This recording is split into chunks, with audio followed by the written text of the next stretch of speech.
Hola, ¿qué tal? Estudiante de la Biblia y del Espíritu de Profecía. Soy Enoc Martín con ustedes en el análisis profundo de la Palabra de Dios. El título de nuestra lección es Victoria en el desierto. Pero para continuar vamos a arrodillarnos y orar. Padre viviente que está en los cielos, santificado sea su nombre. Pedimos su dulce Espíritu que sea el nuestro Maestro y nosotros sus alumnos. Es nuestra petición en el nombre de Jesús. Amén.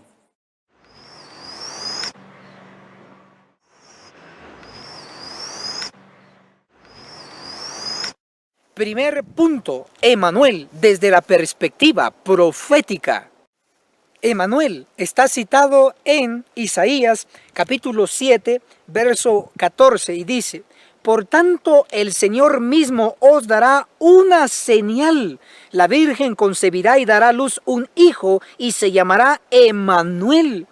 Notemos que el nacimiento virginal de Emanuel era una señal. Pero la pregunta es, ¿señal para quién o para quiénes? El contexto inmediato en Isaías capítulo 7, verso 2 nos da la respuesta. Vino la noticia a la casa de David, es decir, al reino de Judá, de que Siria se había confederado con Efraín. Efraín es un sinónimo de Israel. Se le llama a Israel, las 10 tribus, el reino de las 10 tribus, se le llama también Efraín, porque por lo general los reyes para Israel eran tomados de la tribu de Efraín. Por eso, acá en Isaías 7:2 dice: vino la noticia a la casa de David de que Siria se había confederado con Efraín, es decir, con Israel, las 10 tribus. Entonces se estremeció el corazón de Acaz. Acaz era el rey del reino de Judá, las 2 tribus. Noten que no solo el corazón del rey de Acaz, del reino de Judá, se estremeció, sino que dice, y de su pueblo. Es decir, el corazón de los habitantes del reino de Judá también se estremeció. Como se estremecen los árboles del monte a causa del viento. Entonces, el hecho de que Siria, una nación pagana, se uniera con Israel, se confederaran para atacar al reino de Judá, provocó temor en el rey del reino de Judá y sobre los habitantes del reino de Judá. Entonces Dios trata de alentarlos. Isaías capítulo 7, verso 7 dice: el Señor, el Eterno, dice, no subsistirá ni será así. Es decir, la confederación entre Siria e Israel no iba a tener éxito en contra del reino de Judá. Y da las razones. Isaías 7, verso 8. Porque la cabeza de Siria es Damasco, es decir, la capital de Siria es Damasco, no el cielo. Y la cabeza de Damasco, Resín. Resín era el rey. Es decir, el máximo líder de la capital de Siria era Resín, un hombre, no Cristo. Isaías 7, verso 9 dice: entre tanto la cabeza de Efraín, es decir, la cabeza de Israel, es Samaria. La capital de Israel era Samaria, no el cielo. Y la cabeza de Samaria, el hijo de Remalías. Y el hijo de Remalías era Peca, era el rey Peca. Era un hombre, no Cristo el Todopoderoso. Isaías capítulo 7, verso 11 dice: pide para ti señal del Eterno tu Dios, demándala de lo más profundo o de lo más alto. Para que el rey Acaz, el rey del reino de Judá, estuviera tranquilo, Dios le dice que pidiera una señal de garantía que la confederación de Siria e Israel no iba a tener éxito contra su reino. Una señal era lo que podía garantizar la destrucción de la confederación entre Siria e Israel. así como está demostrado el ejemplo en el libro de Jueces. Jueces en el capítulo 6, verso 36 al 39, donde se relata que Gedeón pidió una señal que garantizara la derrota de los madianitas. La señal que Gedeón pidió fue un vellón mojado, y consistía esta señal de esta manera: el vellón tenía que amanecer mojado con el rocío, pero la tierra alrededor tenía que permanecer seca, solo el vellón mojado con el rocío. A la mañana siguiente, el vellón estaba mojado, tanto así que del vellón se sacó un vaso de agua y la tierra alrededor permaneció seca. Luego Gedeón pidió lo contrario y dijo que el vellón tenía que permanecer seco, que el rocío no lo mojara, y que el rocío sí mojara ahora la tierra alrededor. Y así ocurrió. El vellón permaneció totalmente seco y la tierra alrededor mojada con el rocío. Esa fue la señal que garantizó la derrota de los madianitas. Y con esa señal, Gedeón fue y buscó a su ejército.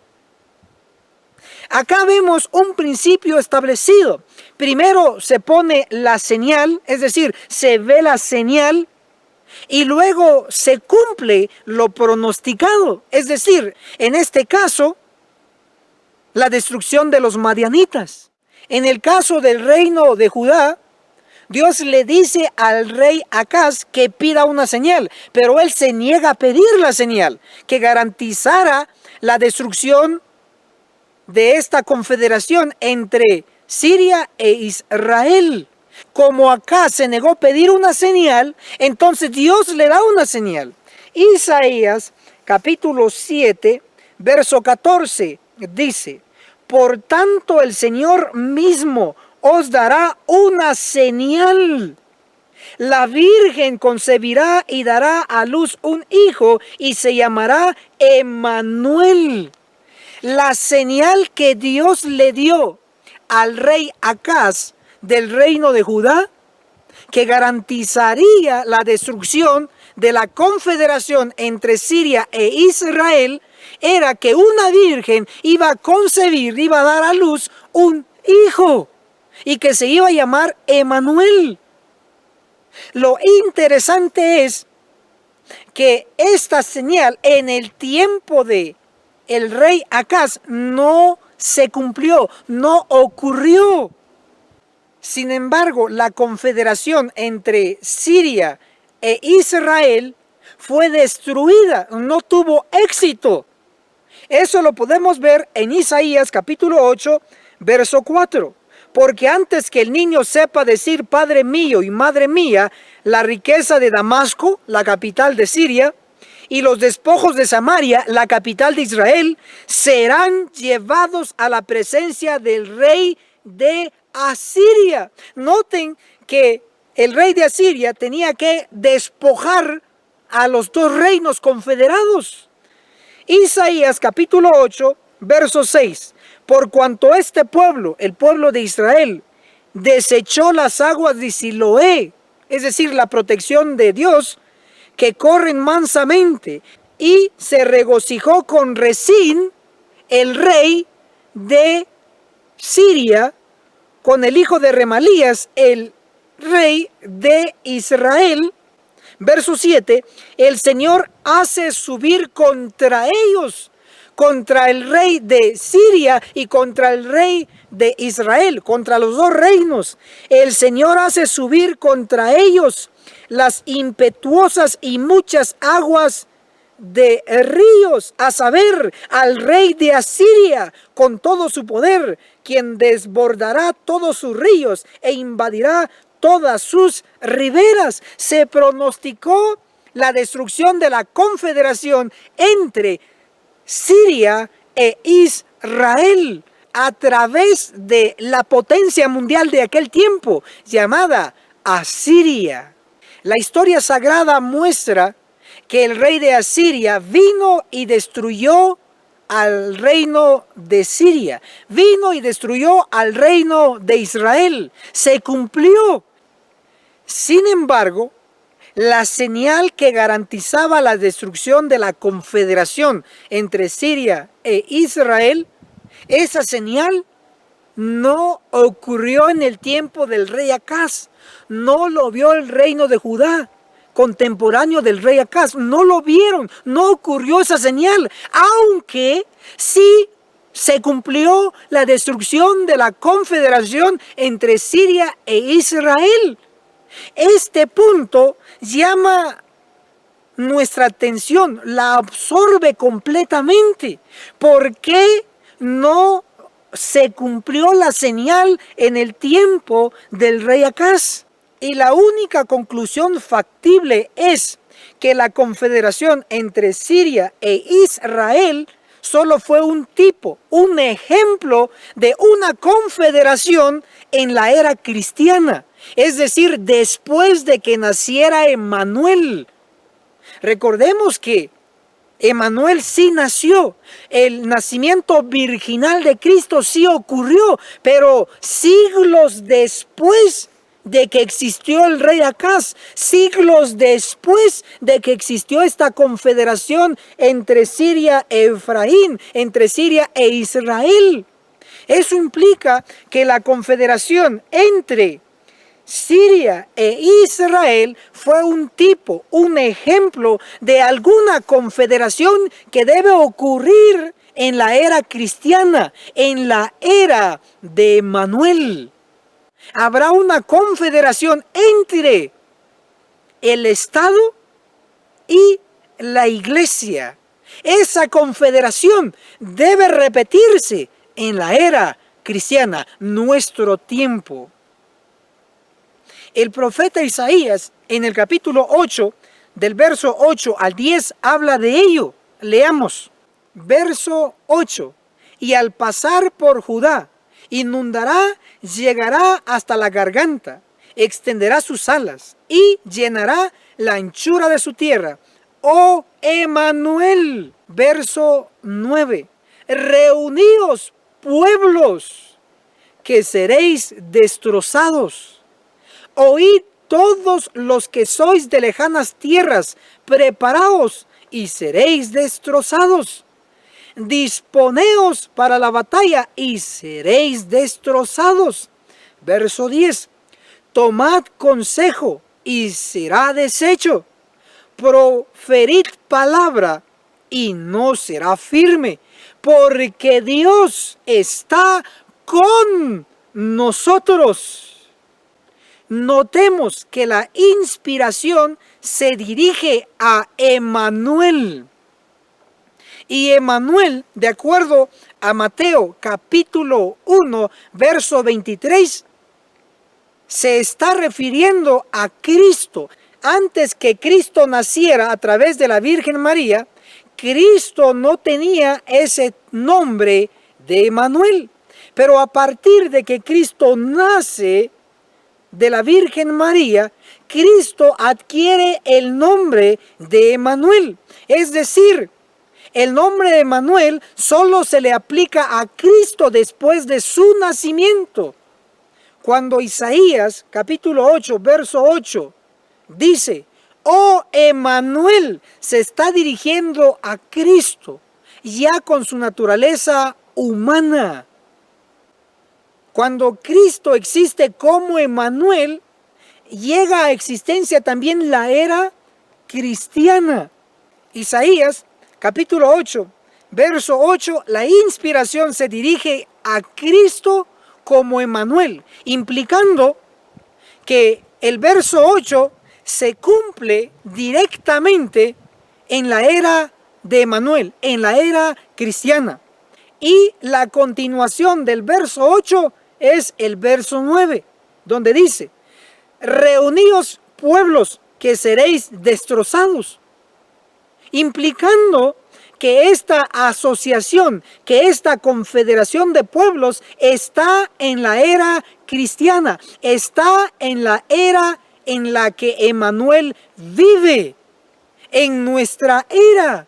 Esta asociación, esta confederación entre iglesia y Estado que está a punto de ocurrir en nuestro tiempo, según el verso 9 y el verso 10, no tendrán éxito, serán destrozados. Así como la confederación entre Siria, el Estado, e Israel, la iglesia, esa confederación llegó al fracaso. De igual manera, en nuestro tiempo, en la era de Emmanuel, en la era cristiana, habrá una confederación entre iglesia y Estado, y esa confederación está destinada a ser destrozada.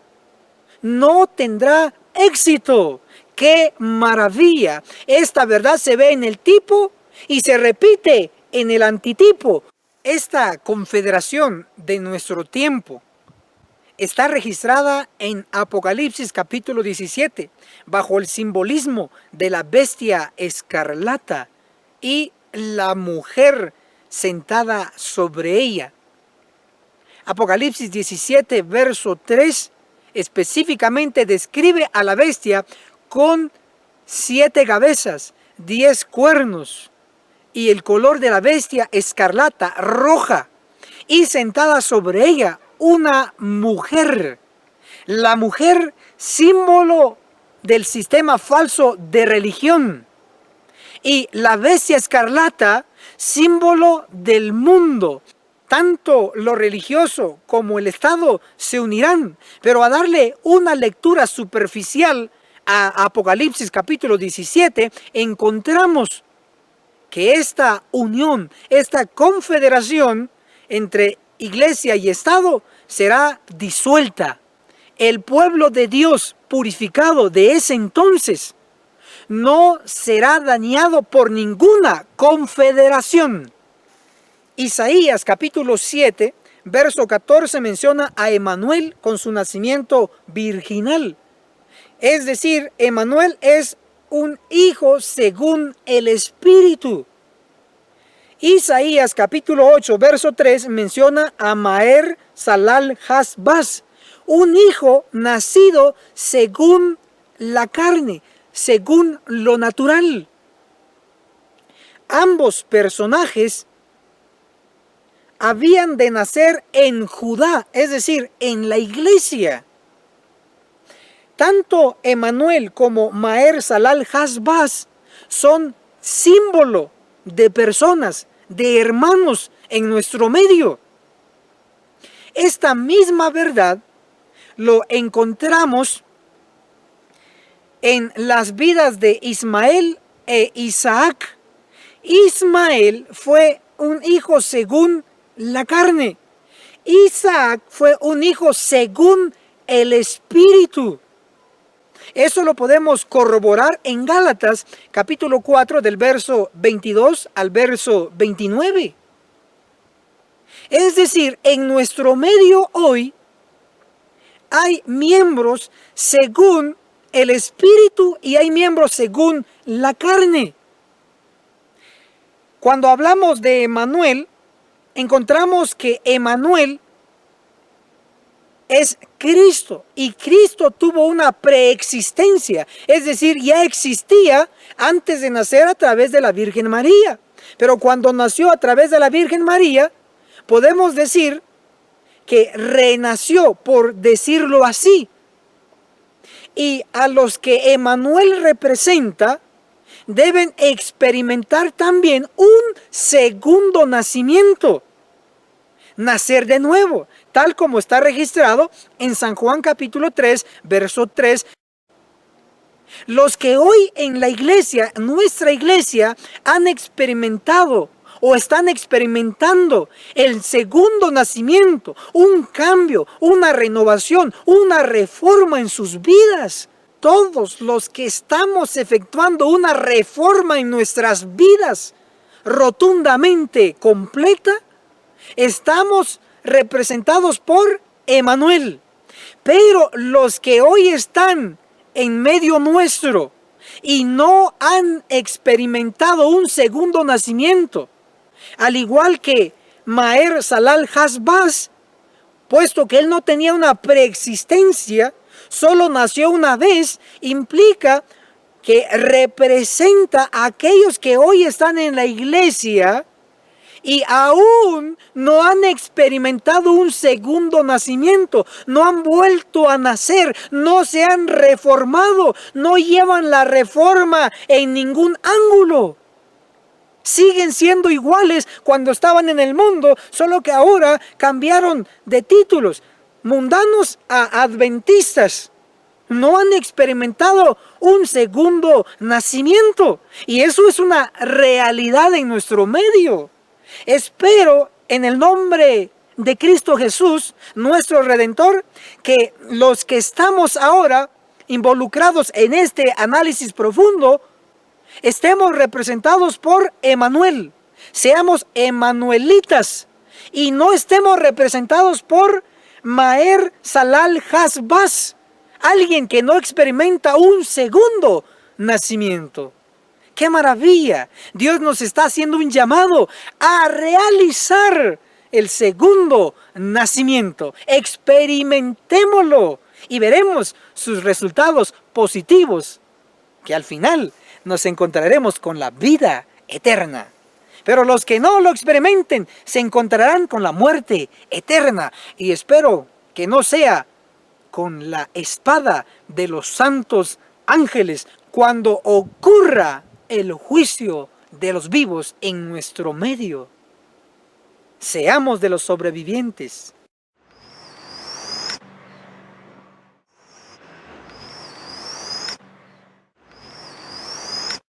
Segundo punto, los 4 pasos en el proceso de la vida cristiana. Experimentémoslo si aún no lo hemos experimentado.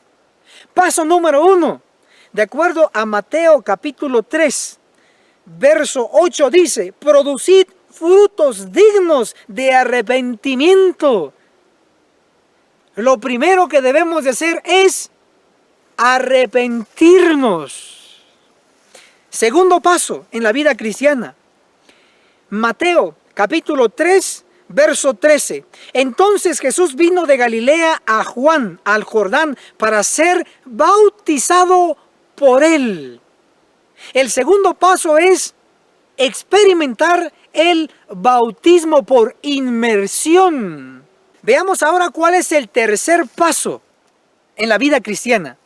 Mateo capítulo 4, del verso 1 al verso 10, se registra la victoria que Cristo tuvo en el desierto contra la tentación, contra el demonio. El tercer paso es obtener victoria contra el pecado, contra las tentaciones. El cuarto paso, Mateo capítulo 4, verso 11. Entonces el diablo lo dejó y los ángeles se acercaron a servirle. Después de que uno obtiene victoria sobre el pecado, lo que viene es la paz. El cuarto paso es tener paz. Hermano y hermana, la buena noticia es que sí podemos cambiar, sí podemos vencer la tentación. En Mateo capítulo 4, del verso 1 al 10, se presentan 3 categorías de tentaciones. Si Cristo logró vencerlo, nosotros también lograremos hacerlo con su ayuda. Tentación número 1, el apetito, registrado en Mateo 4, verso 3 y 4. Fue vencido con un escrito está, no solo de pan vive el hombre, sino de toda palabra que sale de la boca de Dios. Tentación número 2, la presunción. Está registrado en Mateo 4, verso 5, 6 y 7. Y fue el reto, el desafío que le hizo el diablo a Cristo de lanzarse y que Dios lo protegería. Pero Cristo venció esta tentación con un escrito está: no tentarás al Señor tu Dios. Según los datos inspirados, cuando Satanás utiliza esta tentación, la presunción, 9 de cada 10 tentados son derrotados y Satanás obtiene la victoria. Alerta. Tentación número 3. Los bienes de este mundo. Está registrado en Mateo 4, verso 8, 9 y 10. Satanás le ofreció los bienes de este mundo a Cristo con una condición: que lo adorara. Pero Cristo lo venció con un escrito está: al Señor tu Dios adorarás y a Él solo servirás. Si Cristo pudo, nosotros también podemos, en su nombre.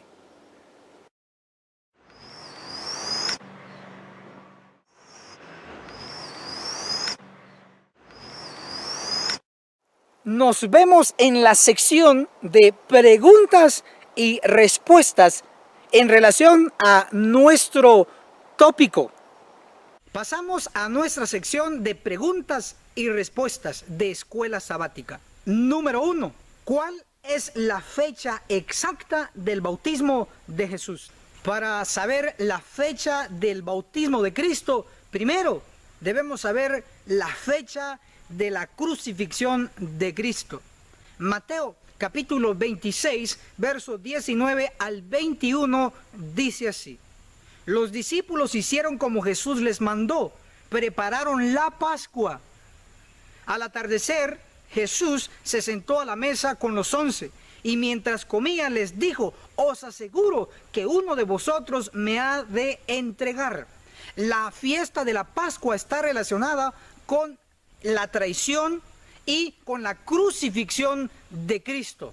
Éxodo 12, verso 18 nos ubica el tiempo exacto de la Pascua y dice, Éxodo 12, 18, el día del 14 del primer mes, por la tarde, es decir, terminando el 14 y empezando el 15, como lo pone Números 28, 17, cuando dice, el 15 de este mes será fiesta, el 15 de este mes será fiesta. ¿Qué fiesta? De la Pascua. Por eso Éxodo 12, 18 dice, desde el día 14 del primer mes por la tarde, terminando el 14 y empezando el 15, hasta el 21 de ese mes, por la tarde comeréis el pan sin levadura. Verso 19, durante 7 días no se hallará levadura en vuestras casas, porque la fiesta de la Pascua, que empezaba el día 15 del primer mes y terminaba el día 21 del primer mes, duraba 7 días, la fiesta de la Pascua. Durante esos días, Cristo fue crucificado, porque Cristo y sus discípulos celebraron la Pascua. Y recuérdese, el día 15 del primer mes empezaba la Pascua. Cristo y sus discípulos celebraron la Pascua el día 15. Y el día 15 de ese tiempo cayó un día jueves. Eso indica que el día 16 fue un día viernes. Y el día viernes, de acuerdo a los evangelios, Cristo fue crucificado. Entonces, Cristo fue crucificado el día 16 del primer mes del año 31. Conflicto de los siglos, en la página 375 lo reafirma. Conflicto de los siglos, página 375, dice: en el año 31 de Jesucristo, 3 años y medio después de su bautismo, nuestro Señor fue crucificado. Veámoslo gráficamente. Acá tenemos el calendario del año sagrado hebreo, que son 12 meses, desde el primer mes, segundo mes, tercer mes, cuarto mes, quinto mes, sexto mes, séptimo mes, octavo mes, hasta 12 meses. 12 meses, el año completo. Recuérdese que Cristo fue crucificado el primer mes del día 15 comió la Pascua, el día 16 Cristo fue crucificado, el día 16 del primer mes. hay 3 años y medio exactamente desde el bautismo de Cristo hasta su crucifixión. Así que vamos a retroceder desde la fecha que Él fue crucificado, del día 16 del primer mes del año 31, vamos a retroceder 3 años y medio. Le damos la vuelta completa, llevamos un año, retrocedamos otro, llevamos 2 años, retrocedamos otro, llevamos 3 años, de acá vamos a retroceder solo medio año porque son 3 años y medio. Noten solo el color amarillo, medio año vamos a retroceder, retrocedemos y llegamos hasta la mitad, llegamos al día 16 del séptimo mes, el día 16 del séptimo mes. Eso indica que Cristo fue bautizado el día 16 del séptimo mes del año 27 después de Cristo. Pero, ¿qué ocurría en el séptimo mes? Para ello iremos a Levíticos 23:34, porque Cristo fue bautizado en el día 16 del séptimo mes. Levíticos 23:34.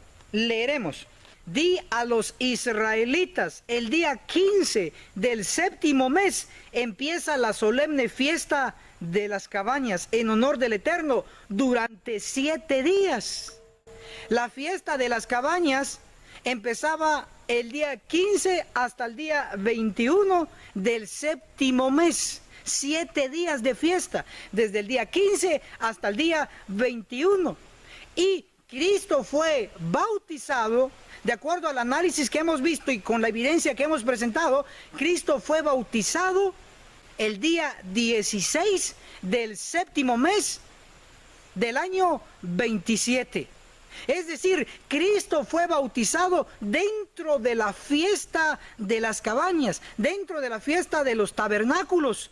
Conflicto de los siglos, página 373 dice: en el otoño, el séptimo mes, en el otoño del año 27 después de Jesucristo, Cristo fue bautizado por Juan y recibió la unción del Espíritu Santo, el año 27.